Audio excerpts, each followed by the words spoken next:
Benny Gantz, bonjour. Shalom, bonjour. Ancien chef d'état-major, aujourd'hui leader de Bleu-Blanc et candidat au poste de Premier ministre.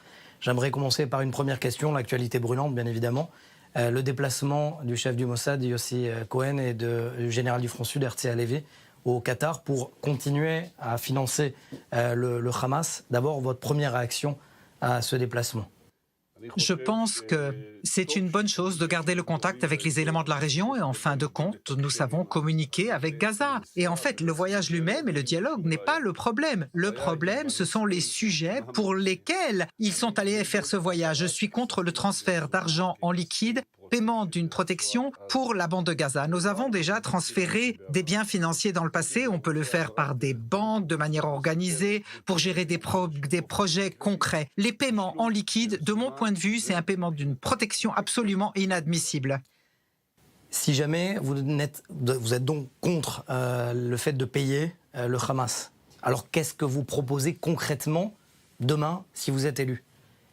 Le Hamas doit faire son choix entre deux possibilités. Ou bien on arrive à un accord plein et entier, incluant zéro tir de quelque type que ce soit, aucune enfreinte à la souveraineté d'Israël, ni par ballon incendiaire, ballon explosif, ni roquettes, ni pénétration sur le terrain, rien du tout. Et le retour de nos disparus, Shaul Oron et Hadar Goldin, et les deux prisonniers, Abré et Hicham, qui doivent rentrer. À ce stade, on pourra arriver à de nouvelles mesures pour reconstruire la bande de Gaza, de meilleures relations de voisinage. Si cela ne fonctionne pas, eh bien, on arrivera probablement à une grande opération militaire qui renforcera à nouveau la dissuasion. Je ne serai pas prêt à supporter quelque atteinte que ce soit à la sécurité d'Israël. Cela veut dire concrètement une opération de grande envergure, 1 an, 2 ans, 3 ans, dans la bande de Gaza? Si nécessaire, nous ferons l'opération la plus forte que nécessaire. Je ne rentrerai pas dans les détails des méthodes. On viendra du nord, du sud, d'en haut, d'en bas. Ça n'a pas d'importance maintenant. Nous avons les capacités militaires de premier plan. Je les connais personnellement de très près et je ferai tout le nécessaire pour ne pas les utiliser. Mais si c'est nécessaire de les utiliser, je le ferai. Quel est votre regard sur la politique sécuritaire et militaire du gouvernement à l'actuel, au nord du pays? Vous étiez ancien commandant de la région nord.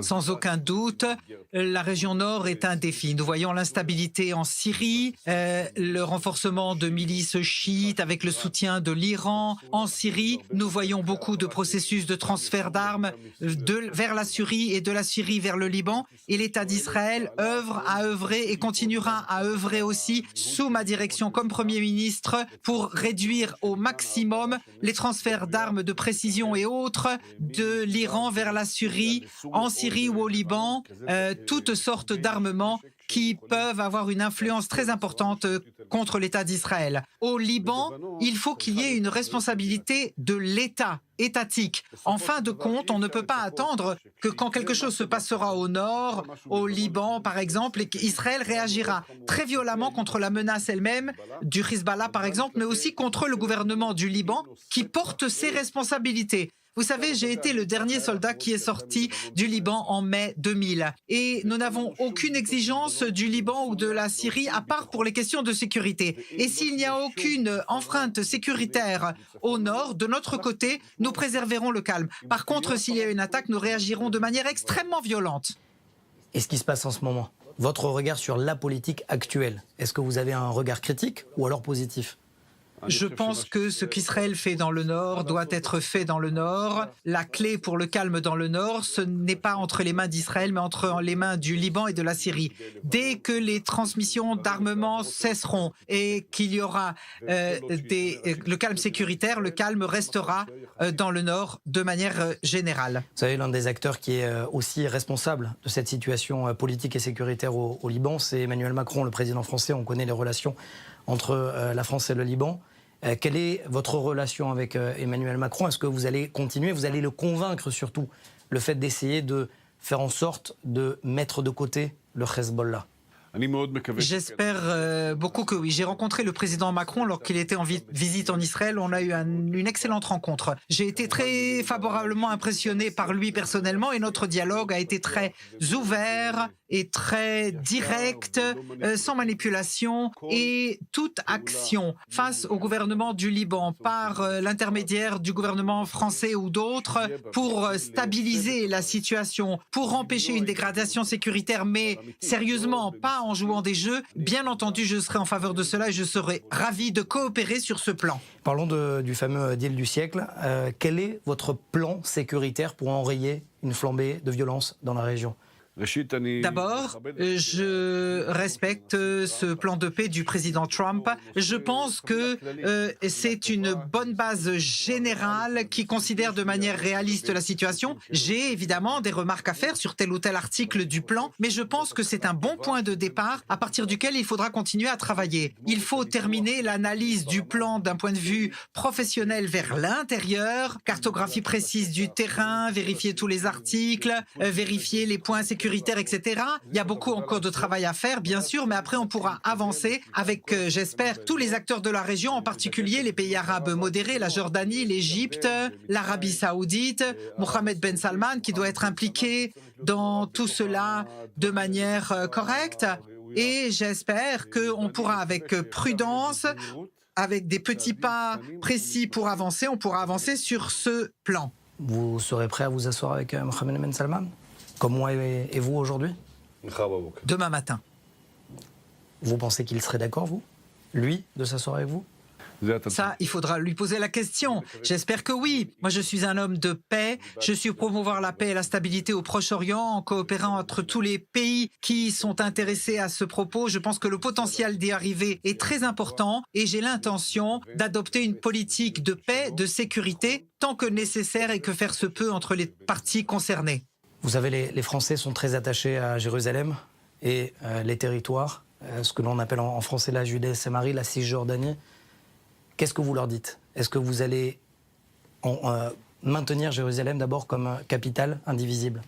Clair et net. On l'a déjà dit dans notre programme, la vallée du Jourdain, les blocs d'implantation, Jérusalem unifiée, pas de retour aux lignes de 67. Ce sont des lignes très claires dans notre programme électoral. Nous avons déterminé qu'on ne se retirerait pas de ces territoires, quoi qu'il arrive, quels que soient les développements. Ce seront des territoires sous contrôle israélien. Jérusalem est notre capitale. Depuis d'ailleurs le roi David, et pas seulement aujourd'hui. Ça ne changera pas et certainement pas sous mon gouvernement. Et pourquoi Yair Lapid alors parle de sortir 80 000 personnes de leur maison ?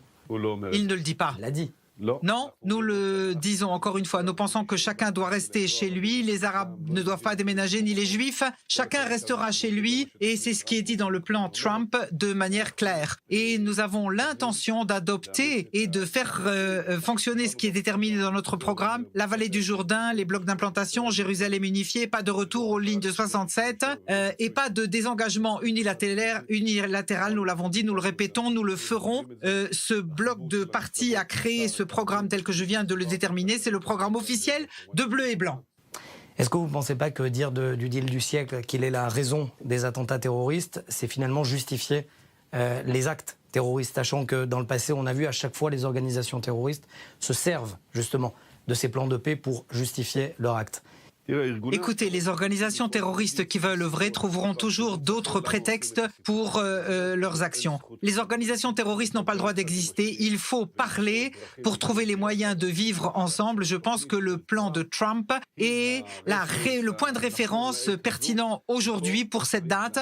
Et à partir de là, il faut continuer le dialogue. Celui qui tentera de nous attaquer par la force sait parfaitement et sait avec raison que nous sommes les plus forts au Proche-Orient. Nous resterons toujours les plus forts au Proche-Orient et aucune solution par la force ne nous fera bouger de nos positions. Nous vivrons ici, dans la sécurité, et nous serons prêts à vivre en paix avec tout un chacun qui est prêt à vivre en paix avec nous.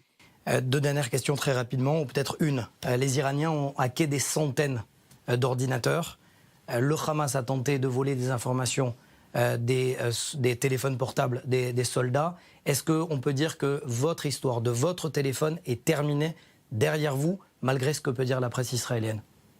La presse peut dire ce qu'elle veut, Netanyahou peut dire ce qu'il veut. Il n'y a aucune information sécuritaire dans mon téléphone, tout va très bien. Ça fait plus d'1 an que cette histoire tourne et tout va bien. Benny Gantz, demain, si vous êtes Premier ministre, ça sera ma dernière question. Si jamais l'Iran arrive à la capacité nucléaire, vous attaquez ou pas? J'attaque avant qu'ils aient une capacité nucléaire. L'Iran, nous permettrons pas à l'Iran d'arriver à la force nucléaire, point et point d'exclamation. Les pays doivent s'unir autour de les États-Unis pour faire pression sur l'Iran. Il faut se souvenir que l'Iran est un problème mondial, est un problème régional et est aussi un défi pour l'État d'Israël, mais dans l'ordre que je viens d'évoquer. Mondial, régional et aussi israélien. Et nous avons préparé des plans, nous connaissons parfaitement ce qui peut se faire. Tant qu'on peut trouver des solutions diplomatiques qui assureront que l'Iran ne sera pas nucléarisé, tout va bien. Mais s'il n'y a pas le choix, nous agirons. Et je peux vous dire que l'Iran ne sera pas nucléaire. Merci. Benny Gantz, ancien chef d'état-major général. Benny Gantz, leader de Bleu Blanc. Et aujourd'hui candidat au poste de Premier ministre. Merci beaucoup. Merci.